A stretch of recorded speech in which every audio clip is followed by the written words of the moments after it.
વંદે ગુજરાત.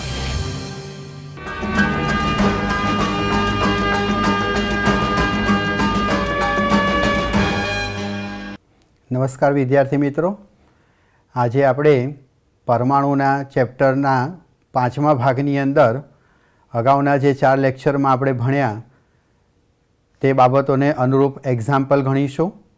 મિત્રો, તમે જાણો છો 5 મિનિટનું આપણું ક્વિક રિવિઝન છે. આ પ્રકરણમાં અત્યાર સુધી આપણે ભણ્યા રુથરફર્ડનું પરમાણુ મોડેલ. રુથરફર્ડના પરમાણુ મોડેલની અંદર રહેલી મર્યાદા વિશેનો અભ્યાસ કર્યો કે તે પરમાણુની સ્થિરતા સમજાવી શકતું નથી. ત્યાર પછી આપણે આ મર્યાદાને દૂર કરી બોહર મોડેલ દ્વારા મિત્રો આપણે સમજ્યા કે બોહરે પોતાના ક્વોન્ટમ સિદ્ધાંતોનો ઉપયોગ કરી અને ક્વોન્ટમ સિદ્ધાંતોને 2 અધિક તર્ક સ્વરૂપે પોતાના મોડેલમાં રજૂ કર્યું અને રુથરફર્ડના પરમાણુ મોડેલની જે મર્યાદા હતી તે દૂર કરી. મિત્રો, આપણે બોહર મોડેલના ફાયદા અને ગેરફાયદા વિશેની પણ ચર્ચા કરી ચૂક્યા છીએ. બોહર મોડેલનો ઉપયોગ કરીને આપણે કક્ષામાં પરિભ્રમણ કરતા ઇલેક્ટ્રોનનો વેગ કેટલો છે, તેની કક્ષાની ત્રિજ્યા કેટલી છે અને સાથે સાથે પરિભ્રમણ કરતા ઇલેક્ટ્રોનની ઉર્જા વિશેના સૂત્રો પણ આપણે મેળવ્યા હતા. મિત્રો, આ સાથે સાથે આપણે ઇલેક્ટ્રોન જ્યારે કોઈ કક્ષામાં પરિભ્રમણ કરે છે ત્યારે પરિભ્રમણ કરતા ઇલેક્ટ્રોન માટે વેગ શોધવો હોય કે પછી ત્રિજ્યા શોધવી હોય કે ઉર્જા શોધવી હોય, કઈ કઈ બાબતો પર આધાર રાખે છે તે વિશેનો પણ આપણે ખ્યાલ મેળવ્યો. મિત્રો, આપણે એ પણ સમજ્યા કે કક્ષાની ત્રિજ્યા હોય કે ઉર્જા હોય કે વેગ હોય તે પરમાણુ ક્રમાંક અને કક્ષાના ક્રમાંક ઉપર આધાર રાખે છે. એ બાબતો વિશેનો પણ આપણે ખ્યાલ મેળવ્યો. તો મિત્રો, હવે આપણે આ બધી જ બાબતોનો સમાવેશ કરાય અને આ કોન્સેપ્ટ આપણા વધારે સારી રીતે ક્લિયર કરી શકે તે માટે આપણે એક્ઝામ્પલ ગણીશું. મિત્રો, અગાઉના લેક્ચરની અંદર આપણે ઉદાહરણના એક્ઝામ્પલ અને સ્વાધ્યાયના 8 સુધીના એક્ઝામ્પલ પૂરા કર્યા હતા. મિત્રો, તે એક્ઝામ્પલને અનુરૂપ મેં તમને થોડુંક સ્વાધ્યાય કાર્ય પણ સોંપ્યું હતું. મિત્રો, સાથે સાથે તમને એ પણ સમજૂતી આપી હતી કે પરીક્ષાલક્ષી આ જ એક્ઝામ્પલ જ્યારે આપણને પૂછવામાં આવે ત્યારે કયા કયા પ્રકારના એની અંદર ફેરફાર હોઈ શકે. તો ચાલો મિત્રો, હવે આપણે ત્યાંથી આગળ વધીએ અને સ્વાધ્યાયના 12.8 નંબરના દાખલાથી આપણે આજનું લેક્ચર શરૂ કરીશું. તો મિત્રો, સૌપ્રથમ તમારા ટેક્સ્ટબુકની અંદર સ્વાધ્યાયનો જે 12.8 નંબરનો એક્ઝામ્પલ છે તેની રકમ આપણે જોઈએ અને તે ગણવાનો પ્રયત્ન કરીએ. મિત્રો, સ્વાધ્યાયનો 12.8 નંબરનો એક્ઝામ્પલ આપણે જોશું. સ્વાધ્યાયના 12.8 નંબરના એક્ઝામ્પલની રકમ જોઈએ.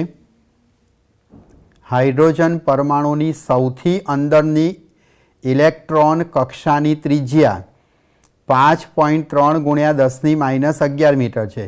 મિત્રો, અહીં ધ્યાન આપો કે સૌથી અંદરની ઇલેક્ટ્રોન કક્ષા, સૌથી અંદરનો મતલબ એમ થાય કે n = 1 નંબરની કક્ષા. ન્યુક્લિયસની સૌથી નજીકમાં નજીકની કક્ષા એ સૌથી અંદરની કક્ષા છે.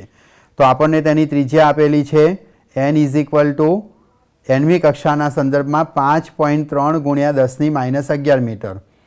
તો n બરાબર 2 અને n બરાબર 3 કક્ષાઓની ત્રિજ્યાઓ કેટલી હશે? જો સૌથી અંદરની કક્ષાની ત્રિજ્યા આટલી હોય તો n બરાબર 2 અને n બરાબર 3 કક્ષાઓની ત્રિજ્યા કેટલી હોઈ શકે? ચાલો મિત્રો, જે આપણને આપવામાં આવેલું છે તેનું આપણે લિસ્ટ બનાવી અને એક્ઝામ્પલ ગણવાનો પ્રયત્ન કરીએ. તો જુઓ મિત્રો, આપણને આ એક્ઝામ્પલ 12.8 નંબરમાં કઈ બાબતનો અભ્યાસ કરવાનો આપ્યો છે? તો સૌથી પહેલાં આપણને અંદરની કક્ષાની ત્રિજ્યા, જેને હું R1 વડે દર્શાવીશ, તો R1 = 5.3 × 10⁻11 મીટર આપણને આપવામાં આવેલી છે. અને હાઇડ્રોજન પરમાણુમાં આપણે nમી કક્ષાની અંદર જે n બરાબર તમને નંબર આપેલો છે, n = અનુક્રમે 2 અને ત્યાર પછી ત્રીજા નંબરની કક્ષાની આપણે ત્રિજ્યા શોધવાની છે. ચાલો મિત્રો, હવે આપણે આના સંદર્ભમાં જોઈએ તો સૌથી પહેલાં તમે ડાયરેક્ટ પણ આ એક્ઝામ્પલ ગણી શકો છો MCQના સંદર્ભમાં. પણ જ્યારે આપણે એક્ઝામ્પલ ઓન પેપર ગણવાનું હોય ત્યારે સૂત્ર અવશ્ય લખવા, જેથી આપણા માર્ક્સ ક્યાંય કટ ન થાય.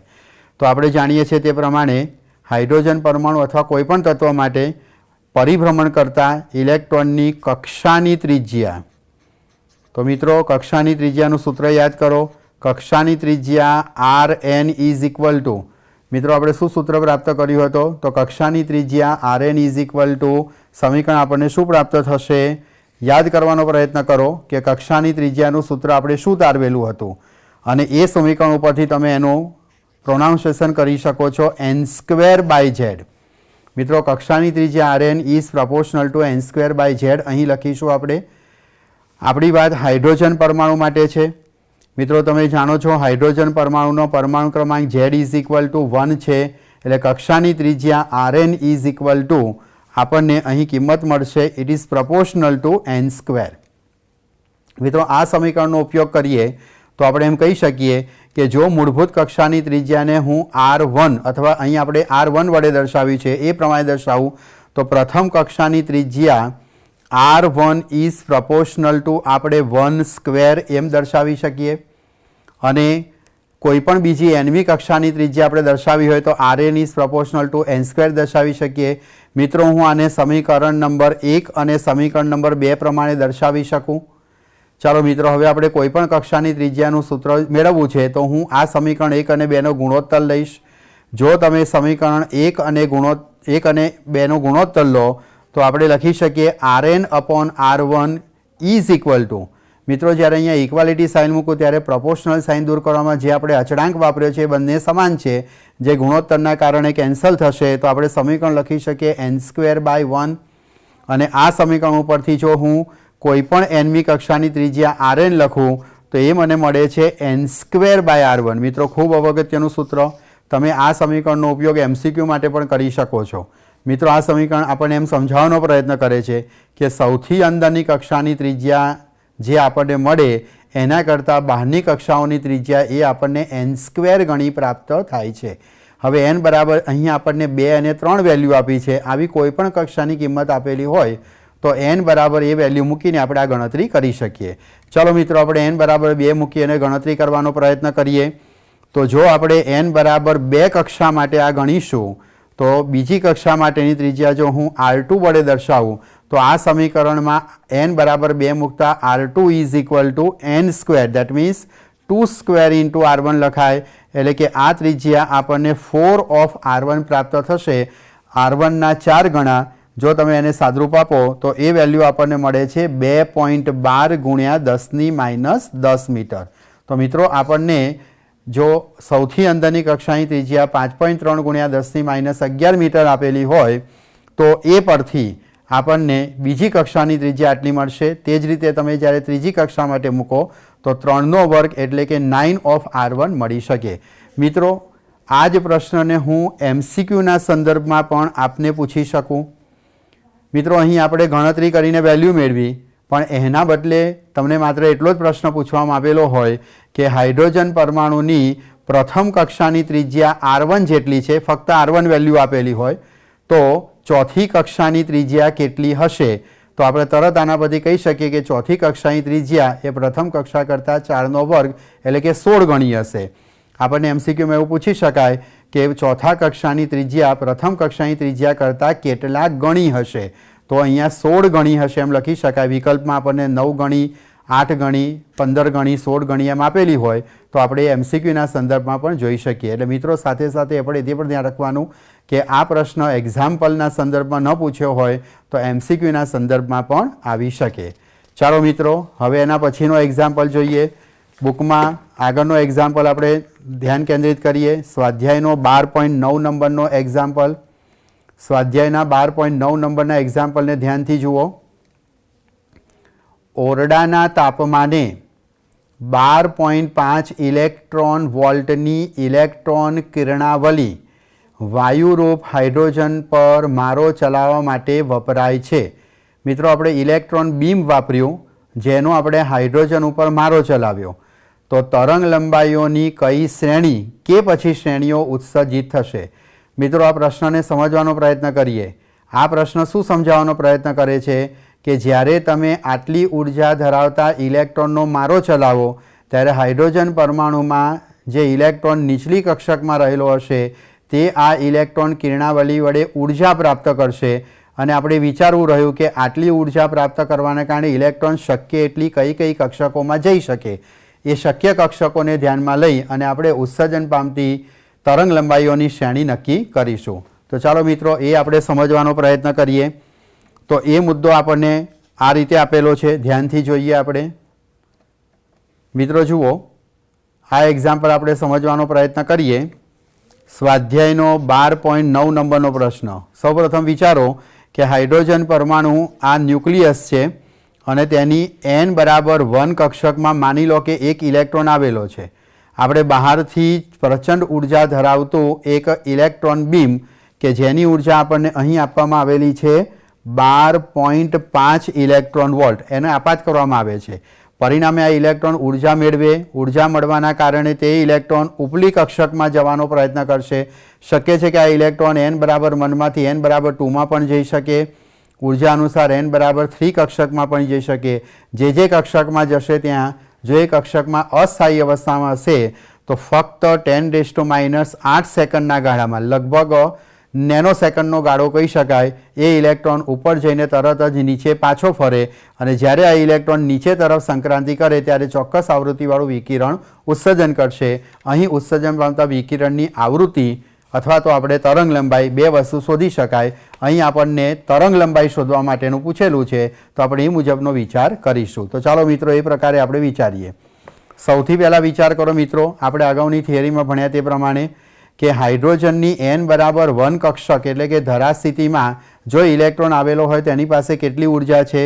તો મિત્રો તમે જાણો છો ઉર્જાના સૂત્ર અનુસાર તમે ગણી શકો। આમ તો તમને ખ્યાલ છે જ, પણ એક રિવિઝનના ભાગ સ્વરૂપે હું તમને થોડું ડિટેલમાં સમજાવું છું કે ઇલેક્ટ્રોનની ઉર્જા En ઇઝ ઇક્વલ ટુ, આપણે સૂત્ર શું તારવ્યું હતું? તો હાઇડ્રોજન પરમાણુ માટે -13.6 અપોન n² ઇલેક્ટ્રોન વોલ્ટ।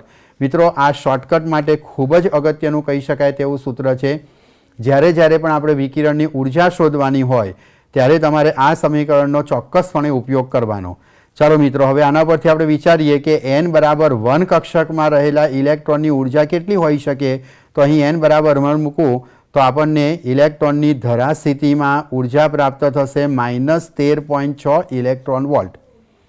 બરાબર છે મિત્રો, 13.6 ઇલેક્ટ્રોન વોલ્ટ જેટલી ઉર્જા આપણો ઇલેક્ટ્રોન ધરાવે છે। હવે તમે જ્યારે એને 12.5 ઇલેક્ટ્રોન વોલ્ટ જેટલી ઉર્જા આપશો ત્યારે ઇલેક્ટ્રોનને પ્રાપ્ત થતી કુલ ઉર્જા કેટલી હશે? તો મિત્રો આ ઉર્જા માઇનસ એ બંધન પ્રકારની ઉર્જા બતાવે છે। આટલી ઉર્જાથી ઇલેક્ટ્રોન જકડાયેલો છે। જો તમે એને બંધન ઉર્જા કરતાં વધારે ઉર્જા આપો તો જ એ ઇલેક્ટ્રોન આ કક્ષામાંથી છટકાઈને ઉપરની કક્ષામાં જઈ શકે। ચાલો આપણે અહીં ગણીએ કે ઇલેક્ટ્રોનને પ્રાપ્ત થતી ઉર્જા કેટલી? તો અહીં આપણા ધરા સ્થિતિમાં રહેલા ઇલેક્ટ્રોનને પ્રાપ્ત થતી ઉર્જા ઇઝ ઇક્વલ ટુ, એની પાસે હતી -13.6 ઇલેક્ટ્રોન વોલ્ટ અને આપણે તેને આપી +12.5 ઇલેક્ટ્રોન વોલ્ટ। મિત્રો કેટલી ઉર્જા થઈ? તો -13.6 અને +12.5 -1.1 ઇલેક્ટ્રોન વોલ્ટ ઉર્જા થઈ। મિત્રો એની પાસે રહેલી ઉર્જા -1.1 ઇલેક્ટ્રોન વોલ્ટ જેટલી થશે। મિત્રો આટલી ઉર્જા તેને પ્રાપ્ત થશે।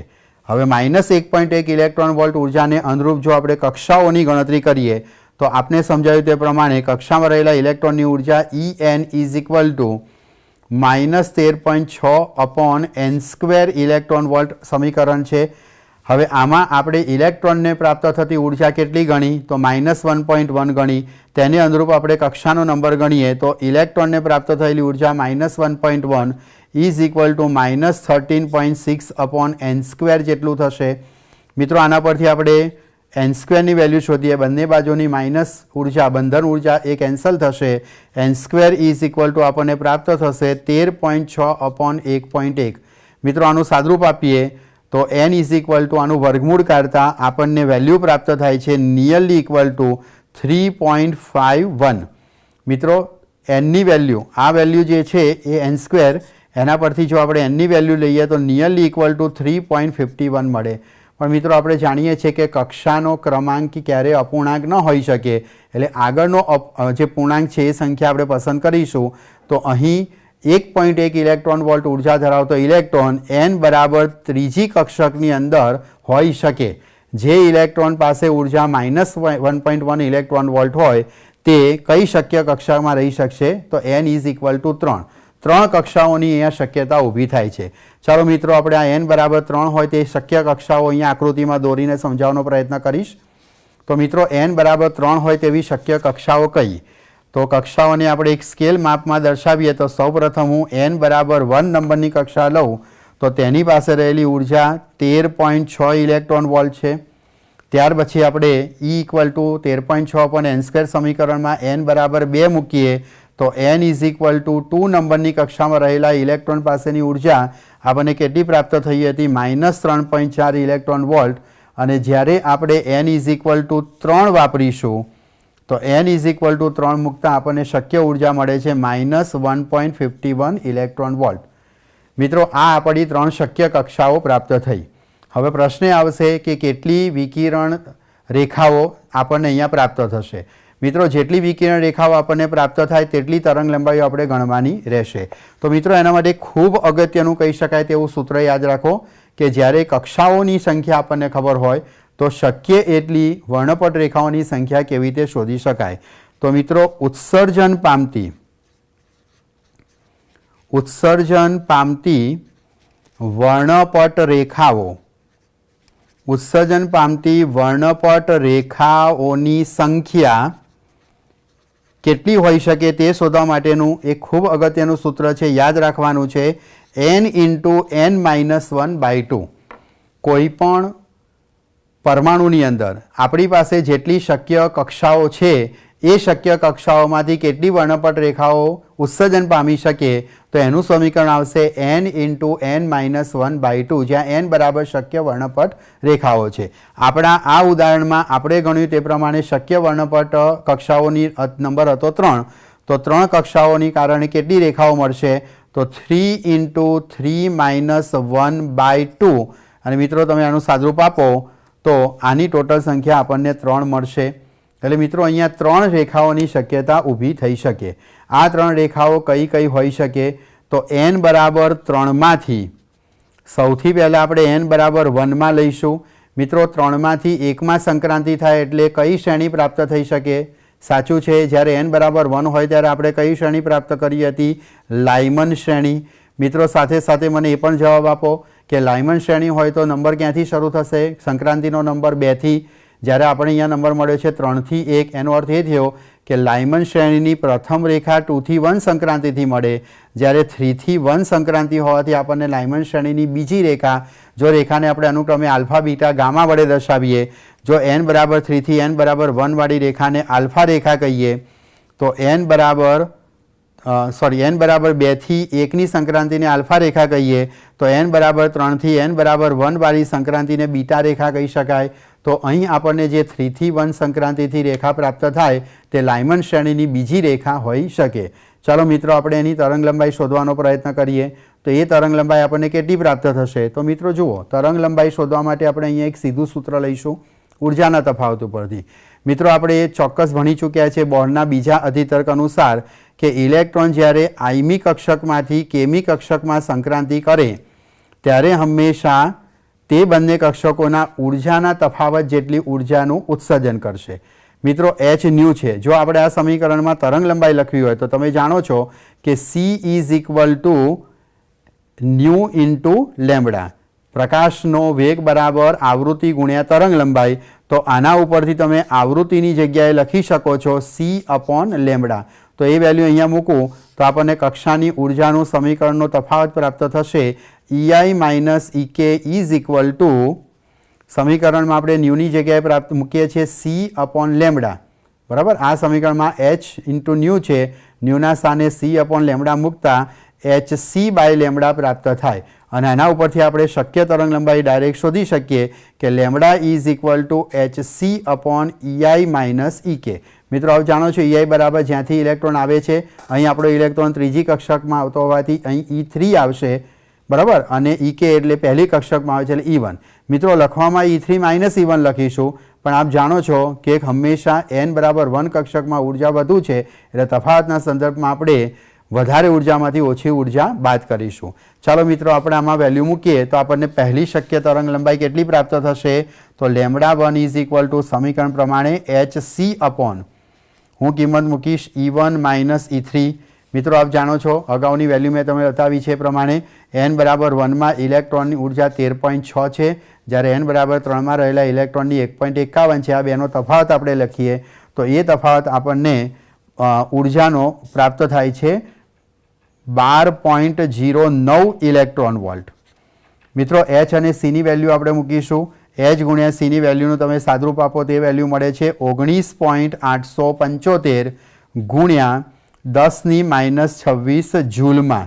મિત્રો અહીં ઇલેક્ટ્રોન વોલ્ટ છે, ઉપર જૂલ છે, એટલે આપણે ઇલેક્ટ્રોન વોલ્ટને જૂલમાં ફેરવા માટે ગુણ્યા 1.6 ગુણ્યા 10⁻19 કરીશું અને આ સમીકરણનું સાદરૂપ આપતા આપણને તરંગ લંબાઈ 1.0274 ઇન્ટુ 10⁻⁻7 મીટર જેટલી પ્રાપ્ત થશે. મિત્રો 10⁻⁻7 મીટર હોવાના કારણે હું એને -9 લખું તો નેનોમીટરમાં લખી શકાય. દશાંશ ચિહ્ન 2 શિફ્ટ કરતા 102.74 ઇન્ટુ 10⁻⁹ મીટર લખી શકાય. મિત્રો 102.74 એટલે નિયરલી ઇક્વલ ટુ આપણે એને 103 નેનોમીટર વડે દર્શાવી શકીએ. તો આપણને જે શક્ય વર્ણપટ રેખાઓ પ્રાપ્ત થવાની હતી એમાંની પહેલી વર્ણપટ રેખાની તરંગ લંબાઈ 103 નેનોમીટર હોઈ શકે. ચાલો મિત્રો હવે બીજી શક્યતા કઈ તો n બરાબર 2 માંથી n બરાબર 1 માં ઇલેક્ટ્રોન આવી શકે, એટલે કે લાયમન શ્રેણીની આપણને પહેલી રેખા પ્રાપ્ત થશે. મિત્રો આ જ સૂત્ર પ્રમાણે તમે જ્યારે બીજી તરંગ લંબાઈ λ21 શોધશો, આપણે આને 3 1 કહી દઈએ, તો એવી રીતે આપણે 2 1 શોધીએ તો આ જ સમીકરણ પ્રમાણે સાદરૂપ આપતા આપણને એ તરંગ લંબાઈ 122 નેનોમીટર જેટલી પ્રાપ્ત થશે. અને મિત્રો હવે છેલ્લી આપણે સંક્રાંતિ અનુભવીએ કે 1 2 ને 3 માંથી ઇલેક્ટ્રોન 3 માંથી 1 માં આવી ગયો, 2 માંથી 1 માં આવી ગયો. હવે કોઈ શક્યતા નથી 1 માં આવવાની, 1 માંથી 1 માં આવવાનો પ્રશ્ન નથી આવતો. તો ત્રીજી શક્યતા કઈ આવશે તો સંક્રાંતિ હંમેશા ઉપલી કક્ષકમાંથી નીચલી કક્ષકમાં જાય. આપણે n બરાબર 1 ની શક્યતાઓ પૂરી કરી. કેટલી શક્યતાઓ હતી n બરાબર 1 માં આવવાની? તો n બરાબર 1 સિવાય 2 કક્ષકો હતી એટલે આપણને 2 શક્યતા મળી. હવે 1 ની શક્યતા પૂરી થયા પછી આપણને n બરાબર 2 કક્ષકની શક્યતા મળે. તો n બરાબર 2 ની ઉપર કેટલી કક્ષા છે? માત્ર 1. જો અહીંયા ઉપર બીજી હજુ ચોથી કક્ષા હોત તો આપણને અહીંયા 3 મળત, અહીંયા આપણને શક્યતાઓ 2 મળત, પણ અત્યારે આપણી પાસે હવે એક જ ઉપર કક્ષા બાકી છે n બરાબર 3 વાળી. તો 3 નંબરની કક્ષકમાંથી 2 નંબરની કક્ષકમાં સંક્રાંતિ થાય એટલે આપણને છેલ્લી તરંગ લંબાઈ મળશે λ32, એટલે કે 3 માંથી 2 માં આવે. આ તમારી જે મળી એ કઈ શ્રેણીની મળી તો તમે જાણો છો કે n બરાબર 2 કક્ષા હોય ત્યારે આપણને બામર શ્રેણી મળશે અને આ થશે બામર શ્રેણીની પ્રથમ રેખાની તરંગ લંબાઈ λ32. આ જ પ્રમાણે આપણે એનું સાદરૂપ આપીશું. અહીં ઉર્જાનો તફાવત ત્રીજી અને બીજી કક્ષકનો વચ્ચે લઈએ. hcની વેલ્યુ દરેક માટે 19.875 ગુણ્યા 10⁻26 ફિક્સ છે અને જો તમે સાદરૂપ આપશો તો તમને એની તરંગ લંબાઈ પ્રાપ્ત થશે આશરે 657 નેનોમીટર. તો મિત્રો આ એક્ઝામ્પલ ઉપરથી ઘણા બધા વ્યાપક અર્થમાં તમને એક્ઝામ્પલ પૂછી શકાય. મિત્રો અહીં હું તમને MCQના સંદર્ભમાં સમજાવું તો આપણને અહીં આ જે ઉર્જા આપેલી છે એ ઉર્જા 12.5 ઇલેક્ટ્રોન વોલ્ટ આપી હતી.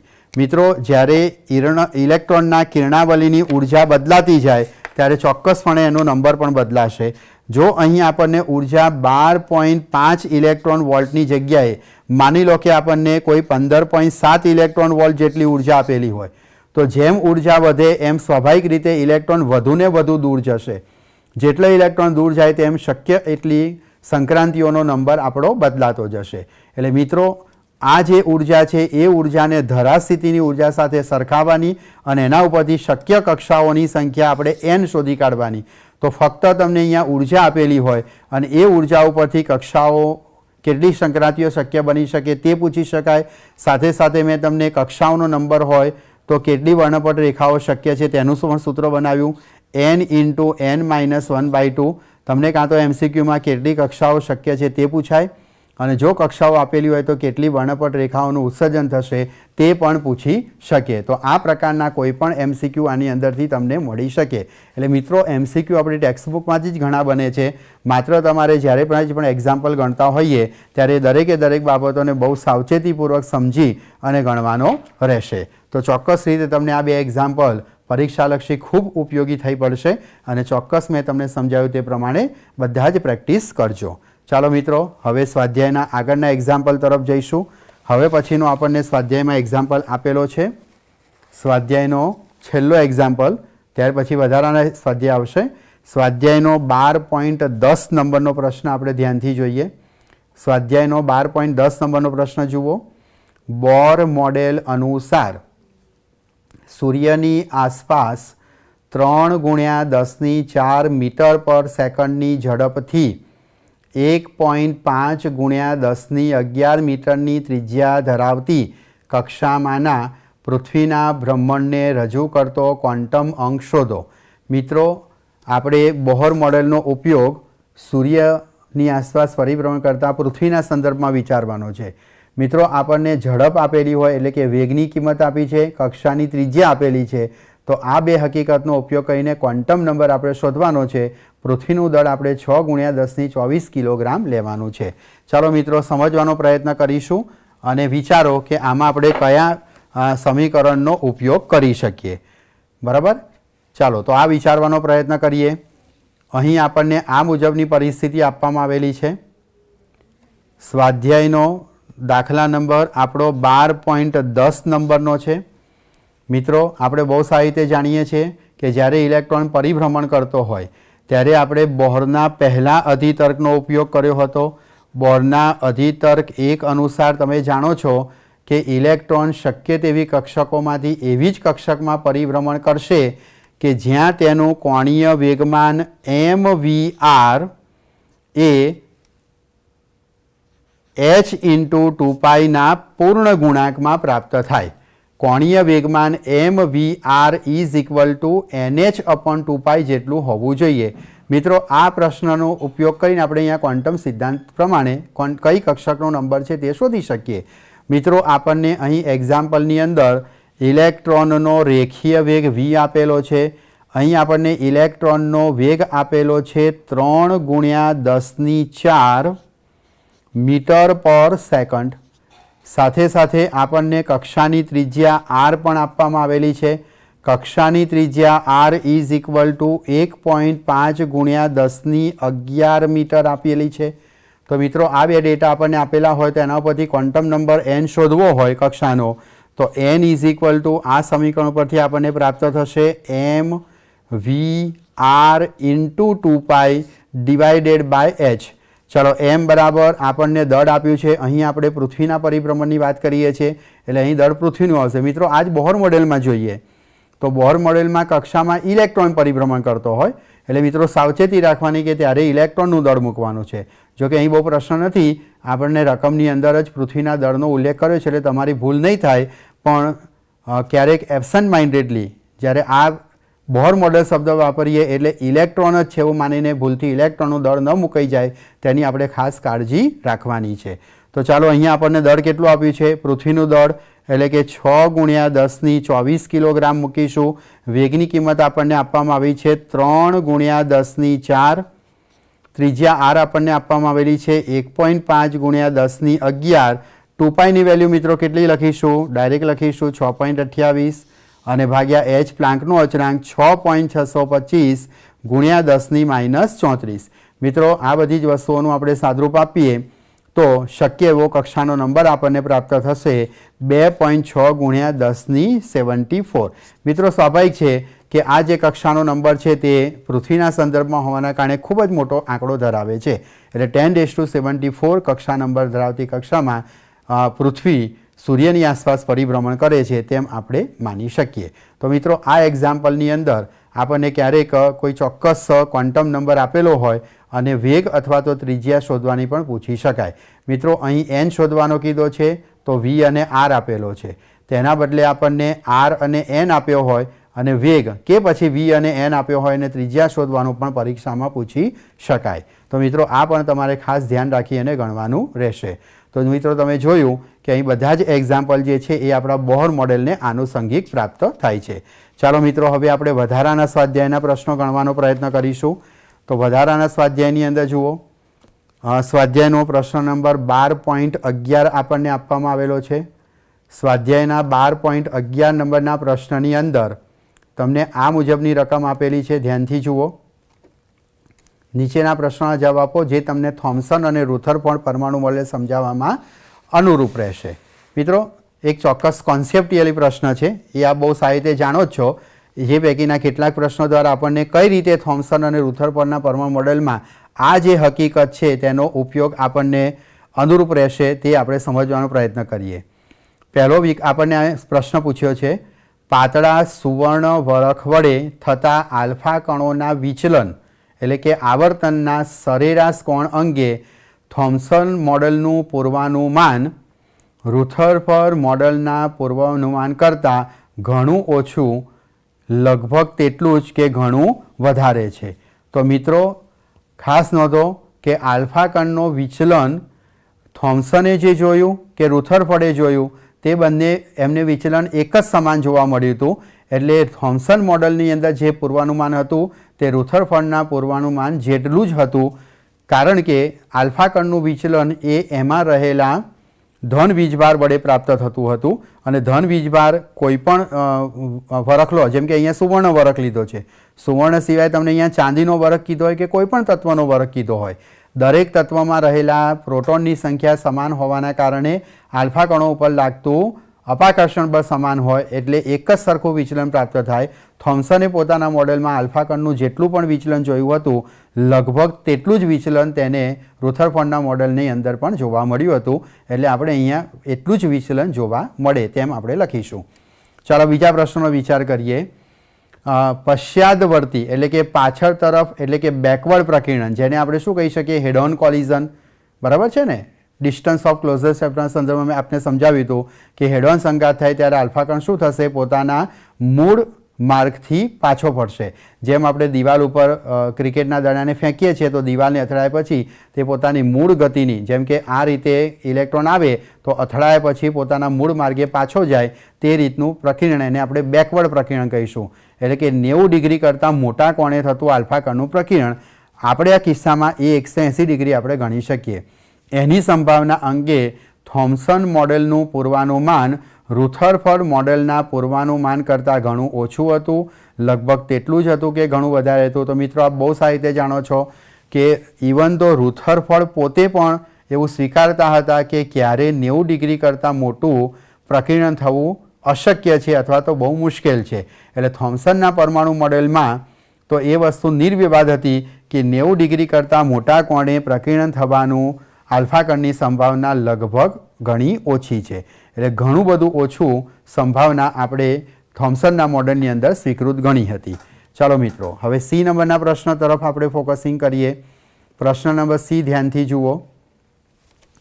પ્રશ્ન સીની અંદર આપણને એમ આપવામાં આવેલું છે કે પ્રયોગોથી એવું જણાય છે કે બીજા પરિબળો અચળ રાખતા ઓછી જાડાઈ ટી માટે મધ્યમ કોણે પ્રકીર્ણન પામતા આલ્ફા કણોની સંખ્યા ટીના સમપ્રમાણમાં છે।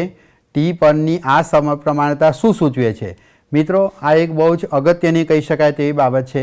મિત્રો આપ જાણો છો કે જે પ્રયોગ આપણે કર્યો હતો રુથરફર્ડના પ્રયોગમાં આપણે જે સોનાની ફોઇલનો ઉપયોગ કર્યો હતો તેની જાડાઈ 2.1 × 10⁻7 મીટર એટલે માઇક્રોમીટરના ક્રમની રાખી હતી। તો આ જાડાઈને આપણે ટી રાખીએ તો શું જાડાઈને બદલવાથી આલ્ફા કણોની સંખ્યામાં ફરક પડે? સ્વાભાવિક રીતે ફરક પડશે। આલ્ફા કણના પ્રયોગ પરથી એવું કહી શકાય કે મોટે ભાગે પ્રકીર્ણન એક અથડામણના કારણે થાય છે। પ્રકીર્ણન થવા પાછળનું કારણ શું છે? અથડામણ। એના કારણે એક જ અથડામણ થવાની સંભાવના પરમાણુની સંખ્યા સાથે સુરેખ રીતે ગતિ કરતાં વધુ હોય છે।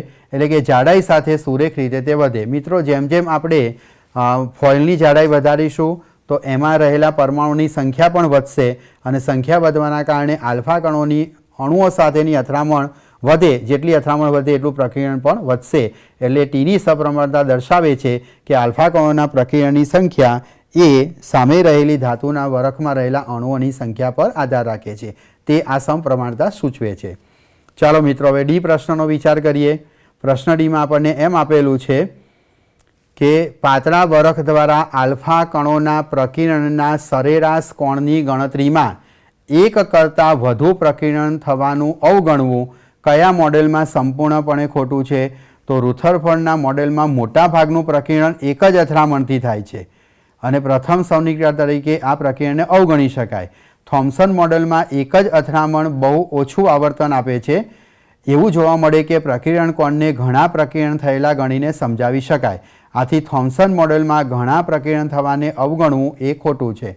મિત્રો ખાસ અગત્યનું ધ્યાન રાખીશું, રુથરફર્ડની અંદર આપણે આલ્ફા કણોને આપણે ન્યુક્લિયસની અંદર પ્રોટોનને સંકેન્દ્રિત કર્યો એટલે સંકેતિત હોવાના કારણે એક જ અથડામણથી આપણને 180 ડિગ્રીનું જે સ્કેટરિંગ હતું એ જોવા મળ્યું. જ્યારે થોમ્સનના મોડેલમાં કોઈપણ બિંદુ આગળથી પ્રકીર્ણન થતું હતું, એટલે મલ્ટિપલ પ્રકીર્ણન એ થોમ્સન મોડેલમાં છે. એટલે થોમ્સન મોડેલમાં એક કરતાં વધારે પ્રકીર્ણન થવાનું આપણે અવગણી શકતા નથી. એટલે અહીં જવાબ આવશે આપણો થોમ્સન મોડેલ. ચાલો મિત્રો, હવે આપણે આગળના એક્ઝામ્પલ તરફ જઈશું. ખૂબ અગત્યનો એક્ઝામ્પલ છે, ધ્યાનથી આપણે સમજીએ. સ્વાધ્યાયનો 12.12 નંબરનો પ્રશ્ન.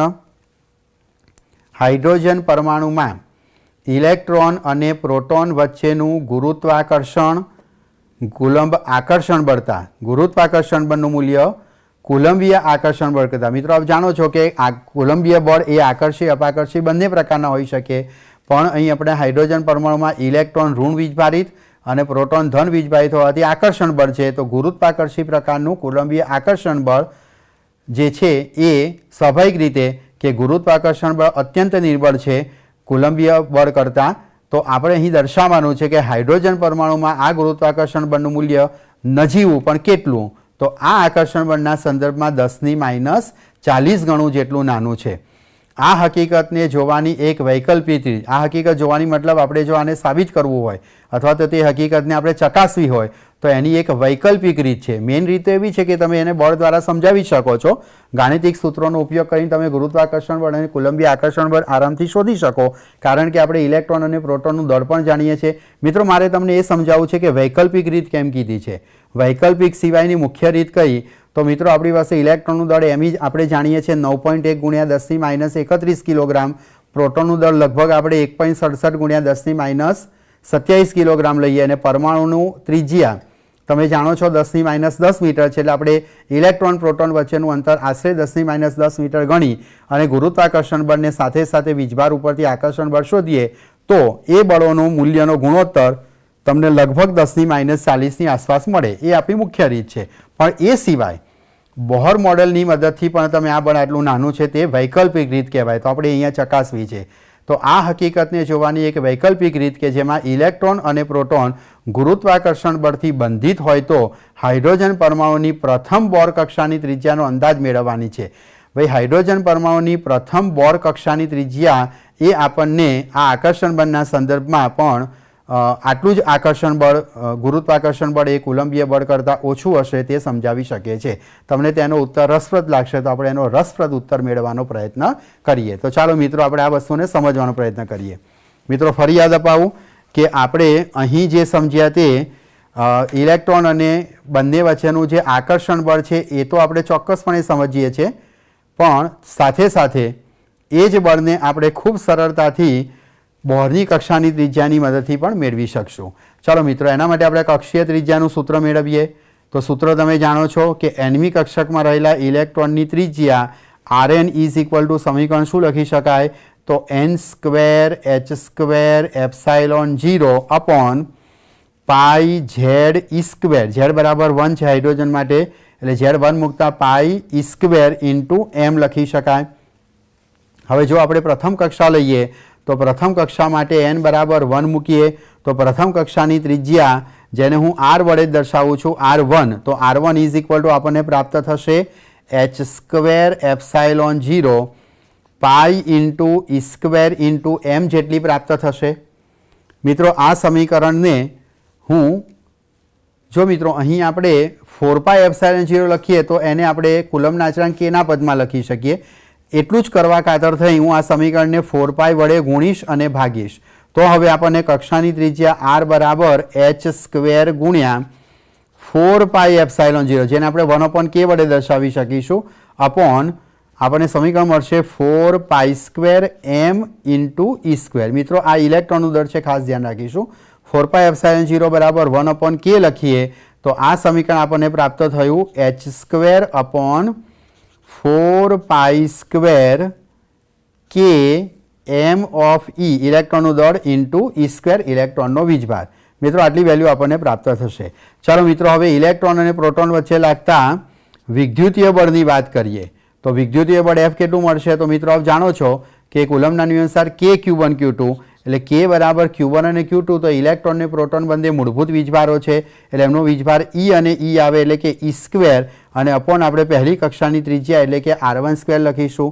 ચાલો આ જ વસ્તુ આપણે જો દળના સંદર્ભમાં ગુરુત્વાકર્ષણ બળ લખીએ તો ઇલેક્ટ્રોન અને પ્રોટોન વચ્ચે લાગતું ગુરુત્વાકર્ષણ બળ આપણે G into mass of proton mass of electron upon R12 વડે દર્શાવી શકીએ। ચલો આ બંને સમીકરણ 2 અને 3 જે છે એને ઉપરથી આપણે કમ્પેરિઝન કરીએ તો આ બંનેમાં R12 ઇક્વાલિટીમાં સરખાવીએ, કુલંબીય બળ અને વિદ્યુત બળ સમાન છે એટલે કે સ્થિરતા છે તેવું માનીએ તો આપણને કિંમત પ્રાપ્ત થશે કે E² is equal two G into MP into ME સ્થિરતા માટે, બરાબર। તો આ વેલ્યુ કે E² બરાબર G MP ઇન્ટુ ME આપણે આ વેલ્યુ મૂકીશું તો એના પરથી આપણને કક્ષાની ત્રિજ્યા પ્રાપ્ત થશે અને એ કક્ષાની ત્રિજ્યા આ સમીકરણની અંદર જે કે E² છે એ કે E² is equal two G ME MP મૂકીશું આ કક્ષાની ત્રિજ્યાના સમીકરણમાં તો એ ઉપરથી આપણને કક્ષાની ત્રિજ્યા પ્રાપ્ત થશે h² upon 4 pi² ME into G into MP into ME અને મિત્રો આમાં આપણે વેલ્યુ મૂકીએ તો એ વેલ્યુ આપણને લગભગ 1.21 ગુણ્યા 10⁻29 મીટર જેટલી પ્રાપ્ત થશે। એટલે બોર્ડના પ્રથમ કક્ષાની ત્રિજ્યા 1.21 ગુણ્યા 10⁻29 મીટર છે તે સમગ્ર વિશ્વના અંદાજિત પરિમાણ કરતાં પણ ઘણું મોટું છે। એટલે આટલું બધું મોટું હોવાના કારણે તમે નિકટના જે અથડામણો પ્રકીર્ણન છે તે અવગણી શકો છો। તો એક આ સાયકોલોજીકલ ક્વેશ્ચન કહી શકાય કે જે તમને એ સમજાવે છે કે બોર્ડના પ્રથમ કક્ષાની ત્રિજ્યાના ઉપરથી પણ તમને જે પ્રકીર્ણન થવાની સંભાવના છે તેનો પણ ખ્યાલ મળી શકે। ચાલો મિત્રો હવે આપણે આગળનો પ્રશ્ન સમજવાનો પ્રયત્ન કરીએ તો આગળ આપણને એક્ઝામ્પલ આપવામાં આવેલો છે સ્વાધ્યાયનો 12.13 નંબરનો પ્રશ્ન। ચાલો ધ્યાનથી સ્વાધ્યાયનો 12.13 નંબરનો પ્રશ્ન આપણે સમજીએ તો મિત્રો એની રકમ ઉપર ધ્યાન કેન્દ્રિત કરો। સ્વાધ્યાયના 12.13 નંબરના પ્રશ્નમાં આપણને આપ્યું છે કે હાઇડ્રોજન પરમાણુ સ્તર n થી n-1 પર સંક્રાંતિ કરે ત્યારે ઉત્સર્જિત વિકિરણની આવૃત્તિ માટેનું સૂત્ર મેળવો। મિત્રો આમાં પહેલો પ્રશ્ન આપણને એ પૂછ્યો છે કે હાઇડ્રોજન પરમાણુમાં nમા સ્તરમાં રહેલા ઇલેક્ટ્રોન તેની નીચેના n-1 સ્તરમાં જ્યારે સંક્રાંતિ કરે ત્યારે ઉત્સર્જન પામતા વિકિરણની આવૃત્તિ કેટલી હશે? તો મિત્રો આપણે બોર્ડના અધિતર્કનો ઉપયોગ અહીં શોધી શકીએ। પછી બીજા પ્રશ્નમાં એવું પૂછ્યું છે કે nનું મૂલ્ય જો ખૂબ મોટું હોય તેવું દર્શાવો કે આ આવૃત્તિ કક્ષામાં ઇલેક્ટ્રોનની ભ્રમણની આવૃત્તિ બરાબર હોય છે। એટલે મિત્રો આપણે ઇલેક્ટ્રોન જે કક્ષામાં પરિભ્રમણ કરે છે તેની આવૃત્તિ જે મેળવીએ તેટલી જ આવૃત્તિ આપણે nનું મૂલ્ય મોટું હોય ત્યારે જે ઉત્સર્જન પામે છે વિકિરણ એની આવૃત્તિ એટલી જ આપણને પ્રાપ્ત થશે। તો ચાલો મિત્રો એ આપણે ગણવાનો પ્રયત્ન કરીશું કે આ આપણે કઈ રીતે મેળવી શકીએ। તો એ સમજીએ કે આ વેલ્યુ આપણને કઈ રીતે પ્રાપ્ત થઈ શકે। તો સ્વાધ્યાયનો આપણે પ્રશ્ન નંબર 12.13 સમજવાનો પ્રયત્ન કરી રહ્યા છે જેમાં આપણને બે પ્રશ્નો પૂછ્યા છે। સૌપ્રથમ આપણે જ્યારે ઇલેક્ટ્રોન nમાંથી n-1મી કક્ષામાં સંક્રાંતિ કરે, મિત્રો ઇલેક્ટ્રોન જ્યારે nમી કક્ષકમાંથી તેની નીચેની n-1મી કક્ષામાં આવે ત્યારે કેટલું આવૃત્તિ ઉત્સર્જન પામે છે તે આપણે શોધવું છે। ચાલો મિત્રો એ સમજવાનો પ્રયત્ન કરીએ। તો આ સંક્રાંતિમાં જે વિકિરણ ઉત્સર્જન પામે છે એની વેલ્યુ શોધવા માટે આપણે બોહરના પહેલા અધિતર્કનો ઉપયોગ કરીશું। મિત્રો તમે જાણો છો તે પ્રમાણે બોહરના અધિતર્ક 1 અનુસાર શું લખી શકીએ? કોણીય વેગમાન mvr is equal two nh/2π।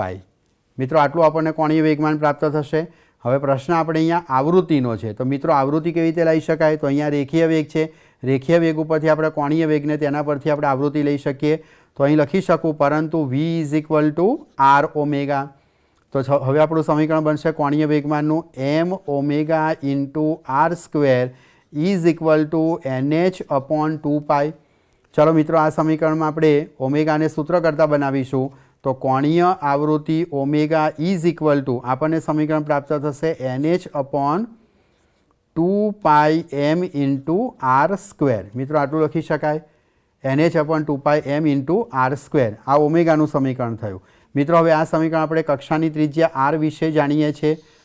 તો પરંતુ હાઇડ્રોજન પરમાણુ માટે કક્ષાની ત્રિજ્યા આર બરાબર મેં તમને હમણાં જ આગળના એક્ઝામ્પલમાં સૂત્ર કીધું તે પ્રમાણે R is equal to n square h square epsilon 0 upon pi into E square into M જેટલું પ્રાપ્ત થાય છે કક્ષાની ત્રિજ્યા.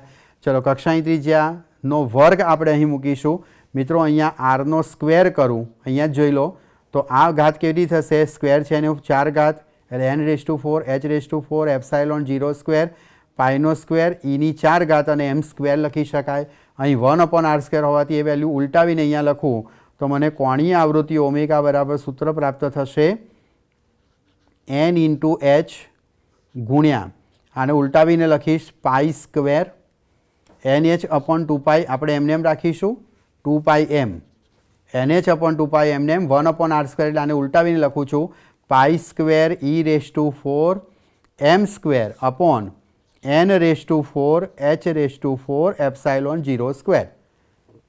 મિત્રો સાદરૂપ આપીએ, જ્યાં જે કેન્સલ થઈ શકે, એક n કેન્સલ, એક h કેન્સલ થશે, બરાબર છે. અહીંયાથી પાઈ સ્ક્વેરમાંથી એક પાઈ કેન્સલ થશે, એમ સ્ક્વેરમાંથી એક એમ કેન્સલ થાય.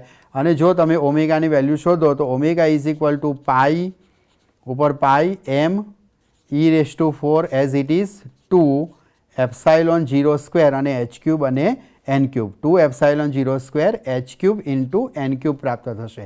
મિત્રો હવે આપણે આના પરથી આવૃત્તિ મેળવવી છે તો ઓમેગા બરાબર 2π ન્યૂ આપણે જાણીએ છીએ કે કોણીય આવૃત્તિ બરાબર આવૃત્તિને 2π વડે ગુણવાથી કોણીય આવૃત્તિ મળે એટલે 2π ન્યૂ ઇઝ ઇક્વલ ટુ આપણને સમીકરણ પ્રાપ્ત થશે પાઈ m e⁴ upon 2 epsilon 0 square h³ into n³.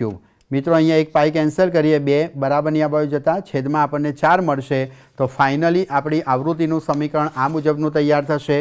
કેટલી મળશે આપણને આવૃત્તિ? તો ચાલો સાદરૂપ આપવાનો પ્રયત્ન કરીએ.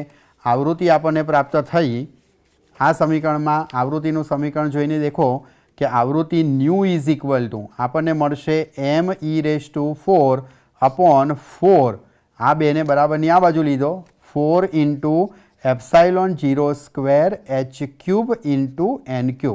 તો મિત્રો જ્યારે ઇલેક્ટ્રોન n બરાબર nમાંથી n-1મી કક્ષામાં સંક્રાંતિ કરે ત્યારે પ્રાપ્ત થતા વિકિરણની આવૃત્તિ m e⁴ upon 4 epsilon 0 square h³ n³ જેટલી પ્રાપ્ત થાય છે.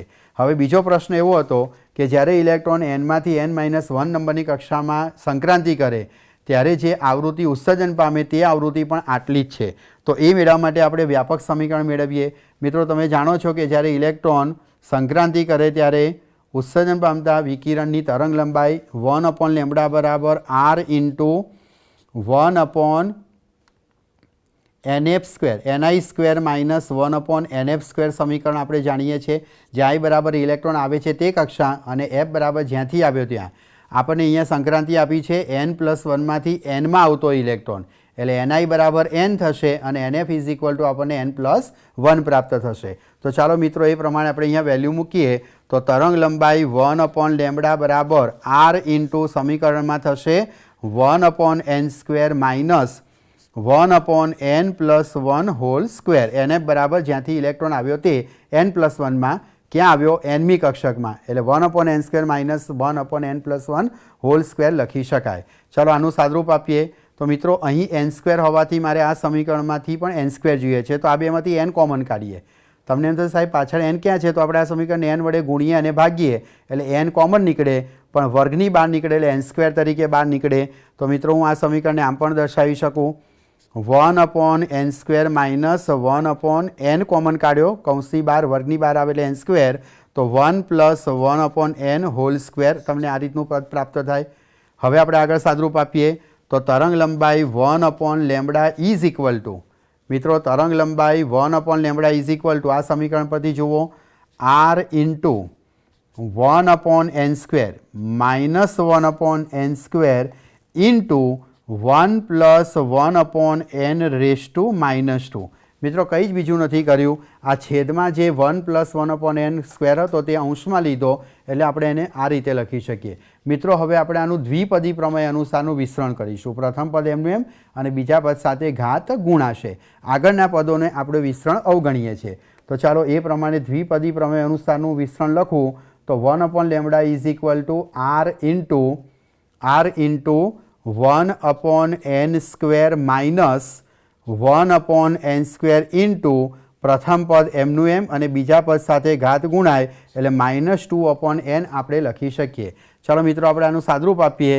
તો 1/λ r into 1/n² minus 1/n² minus into minus plus 2/n³ લખી શકાય. મિત્રો પ્લસ અને માઇનસ 1/n² કેન્સલ કરીએ. હવે મારે અહીંયા આવૃત્તિ લેવી છે. તમે જાણો છો કે c/λ ગુણોત્તર આવૃત્તિ આપે, તો c/λ કરીએ તો આ સમીકરણ અનુસાર આપણે 2cr/n³ પણ લખી શકીએ. મિત્રો આ સમીકરણમાં r રીડબર્ગનો અચળાંક છે અને તમે જાણો છો કે રીડબર્ગના અચળાંક rની વેલ્યુ કેટલી છે. તો આપ સૌ જાણો છો તે પ્રમાણે r = me/8ε02 છે. આ વેલ્યુ અહીંયા મૂકી અને સાદરૂપ આપીએ તો આ થઈ ગઈ આવૃત્તિ અને એ આવૃત્તિની વેલ્યુ આપણને મળશે me/4ε02 h³ into n³. એનો અર્થ એ થયો કે જ્યારે ઇલેક્ટ્રોન n+1 માંથી nમી કક્ષામાં સંક્રાંતિ કરે ત્યારે એટલી જ આવૃત્તિનું વિકર્ણ ઉત્સર્જન થાય છે જેટલી આવૃત્તિથી તે પરિભ્રમણ કરતો હોય છે. મિત્રો આ એક્ઝામ્પલ પરથી આપણે એમ કહી શકીએ કે કોઈપણ કક્ષકમાં ઇલેક્ટ્રોન જ્યારે પરિભ્રમણ કરતો હોય ત્યારે કક્ષાનો ક્રમાંક જો મોટો હશે તો એની આવૃત્તિ પરિભ્રમણની આવૃત્તિ સાથે સમાન હશે. આશા રાખું છું મિત્રો કે આજના એક્ઝામ્પલ ઉપરથી તમને ઘણી બધી બીજા એક્ઝામ્પલ ગણવાની હિન્ટ મળી હશે. હવે પછીના એક્ઝામ્પલ જે છે, જે અગત્યના 2-1 એક્ઝામ્પલ છે તે આના પછીના લેક્ચરમાં લઈશું. અને સાથે સાથે મિત્રો હું તમને યાદ અપાવી દઉં કે આવતું જે આપણું લેક્ચર છે તેની અંદર આપણે આ જે ચેપ્ટરમાંથી અગાઉના વર્ષોની અંદર નીટની અંદર કે JEEમાં જે પ્રશ્નો પૂછાઈ ગયા છે તેના વિશેની પણ ચર્ચા કરીશું અને ચેપ્ટરનો છેલ્લો ટોપિક દ બ્રોગલી તરંગલંબાઈ વિશેની ચર્ચા કરીશું. આભાર.